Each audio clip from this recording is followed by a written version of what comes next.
I like to think of us as the ladies of the legacy. And what is so amazing in 2013, now that we're having the 50th anniversary celebration of the I Have a Dream speech in the March on Washington, to get so many of us. And we, each of us, have a special and unique view and a story to tell.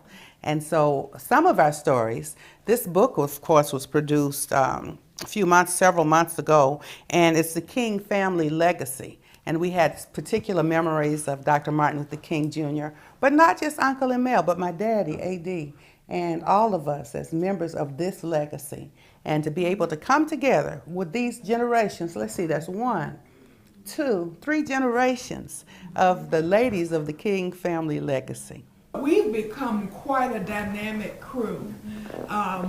Probably generations ago, the women in our family were not as outspoken, not as out front, but very supportive of all of the work that was done throughout the years.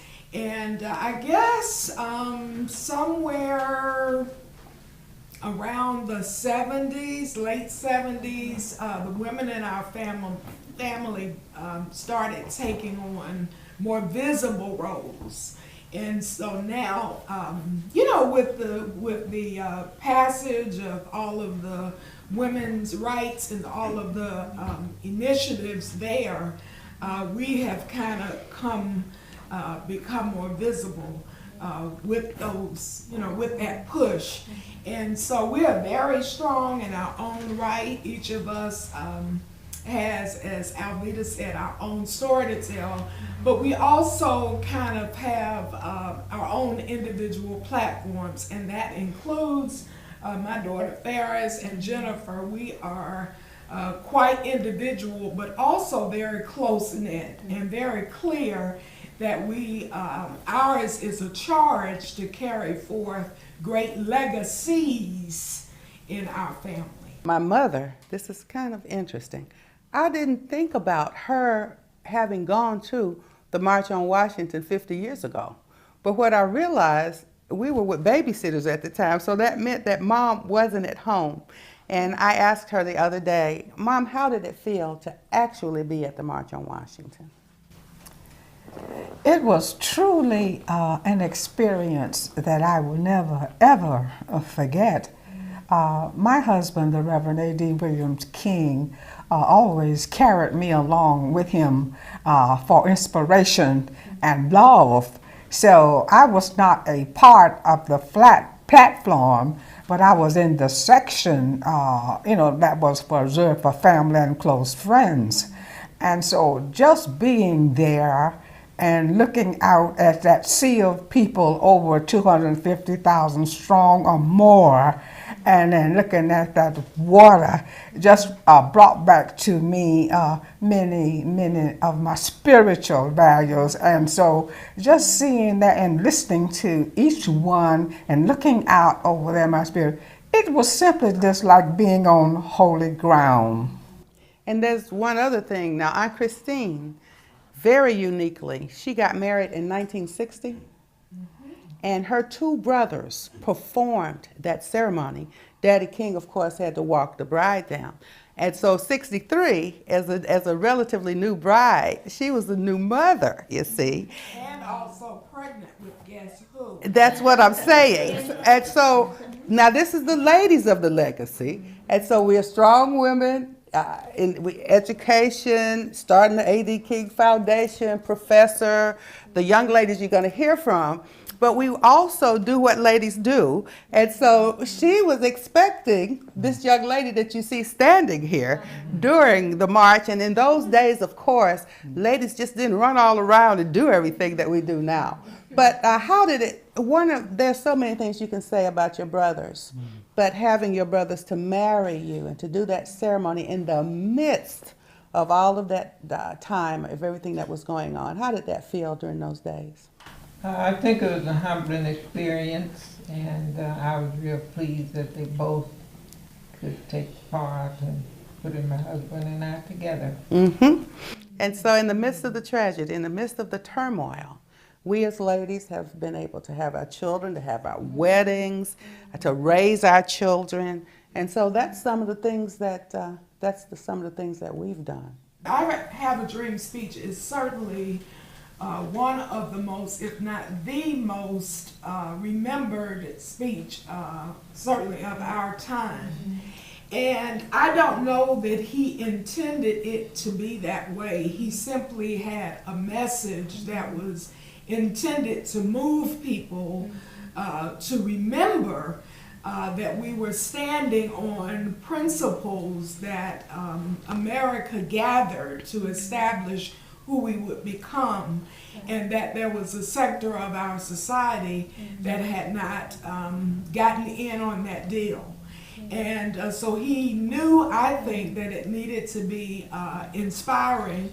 It also needed to have great substance, and he knew that he had a special way of delivering a message to get the audience's attention and capture that attention to move things forward.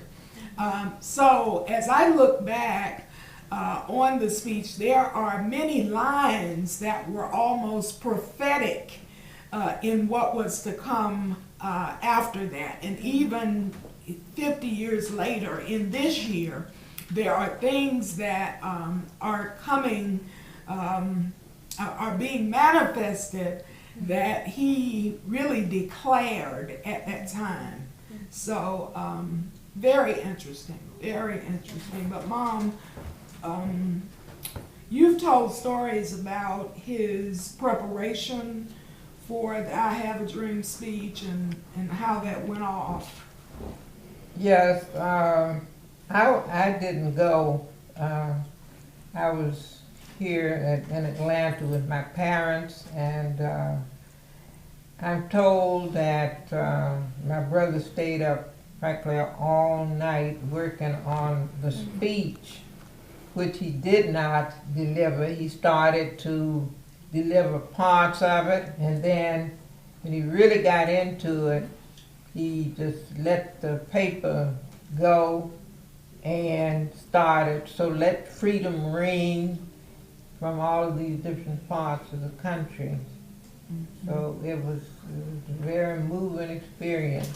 And I recall that as soon as he finished, I recall that our phone started ringing from people from all over talking about that sermon, really a speech. I was blessed in 2013 to hear from the Willard Hotel, where he stayed when he was in Washington, D.C.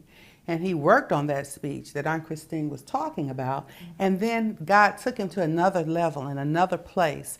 And so the Willard is tied into the 2013 50th year celebration. And I also went to Virginia, to the Gloucester Institute, where Dr. Moten, who's the second president of Tuskegee University, and he built his retirement home there.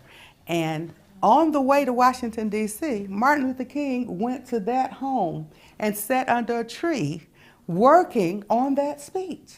And so it was so close to his heart, and to tie in all of these elements in an exciting way, and to have these members of the Ladies of the Legacy to remember this. I think this in itself is very historical for us. There are many, many lessons to pull from that speech, and it is just interesting to hear the different angles that grab individuals from all different nationalities, gender, ages. And so I wanted Jen and Ferris to chime in on what it has been like to come up through school learning about the speech, and then they've had many opportunities to recite the speech for different audiences. So what would you all say, what are your thoughts about the speech? Well, I'm fortunate enough to have been brought up in the aftermath of, I guess I can say, a black man delivering his dream to America. And I can say that for me and my generation, it's given us courage to dream.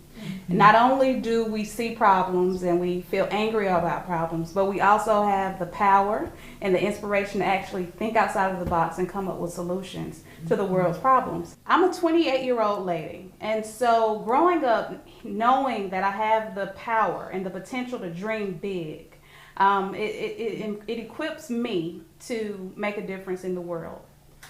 Since I was little, I'd always heard about the I Have a Dream speech, and being in this family, it's like, yeah, the I Have a Dream speech, but it wasn't until this year that I really looked at the I Have a Dream speech in depth. And while I was reciting the speech and memorizing the speech and internalizing it, about a month after, I had to go even more in depth with that and the letter from Birmingham jail. So those two together really strengthened my knowledge and helped me to see how prophetic it is and how much it relates to people today. And like Jen was saying, it has encouraged us to dream. Like back then, people became who they were, not because they had a passion for doing it, but because they were kind of thrown into doing it. Like Michael Jackson, he didn't have the passion to sing. He was kind of, his dad motivated him to do that. Now, people, they don't really need anybody to push them to do it. Right. They do it on their own. I really believe that the March on Washington and the I Have a Dream speech has really, really impacted our nation more than we even know consciously. So for years, there's a group of men who are standing around Martin Luther King in white hats. And we kept saying, who are they? Is that a religious order? A bakers union. They were the ones who baked, the Bakers Union. And we found out who they were, and we always thought that people want to know, who are they? So we have discovered that. Pick up on that. They used them because they didn't have the protection of the police force and anything. And so the Bakers Union workers volunteered, to protect my brother. I remember something that my cousin Angela's brother, Aunt Christine's son, Isaac Ferris Jr. said soon after the president was elected. He said, many think that this means that the dream has been realized. It has not been realized, but we are on the way. And I believe that my uncle, if he were here, and I'll have to defer to my mother and my Aunt Christine, of course, but I knew him too. I got married the year after he was killed. And so I knew him as well. I think he would encourage us. He would pray for the president. He would pray for us. He would encourage us to keep looking forward. And then Daddy King used to say, and thank God for what we have left. So even with the first African-American president, that was certainly very historical. And it has its place in this journey. I would not say that's the end of the journey, but I would say that is a part of it. I think Uncle Mel would be very proud of the progress that symbolizes. I think that he would have an overwhelming congratulations for President Obama and his family. I think he would remind us of how far we have come and how far we have to go. He wrote a book, Where Do We Go From Here? Chaos or Community. And even though we have the first African-American president, the question still rings, where do we go from here? Community or chaos? And so he would be very glad about the progress, but still urging us on, I think, to be about the business of the beloved community. And in that beloved community, this is something I think about often, Acts 17:26. Of one blood, God made all people. And so Uncle Emil once said, we must learn to live together as brothers or perish as fools. And I said, now 21st century, and sisters. And so we must stop feeling as though we are separate races. We are ethnic communities, but we are one group of human beings on this planet. And I actually pray that where we go from here will be to our knees. That's my prayer, to our knees. You know, one of the things, and when Alveda said that, it reminded me that one of the lines in the speech refers to the table of brotherhood, that we should all sit down at the table of brotherhood. And sisterhood. And I would add to that the table of sisterhood. And it is, as we continue to have dialogue about the racial issues that continue to surface, I think he would say 50 years later that we still need to sit down at the table of brotherhood and sisterhood. That was his dream. Oh, freedom. Oh, freedom. Oh, freedom over me, over me. And before I'll be a slave, I'll be buried in my grave and go home to my Lord and be free. Let me add a little bit for this century. I no longer am a slave. Christ is risen from the grave. Christ is Lord. I am saved and I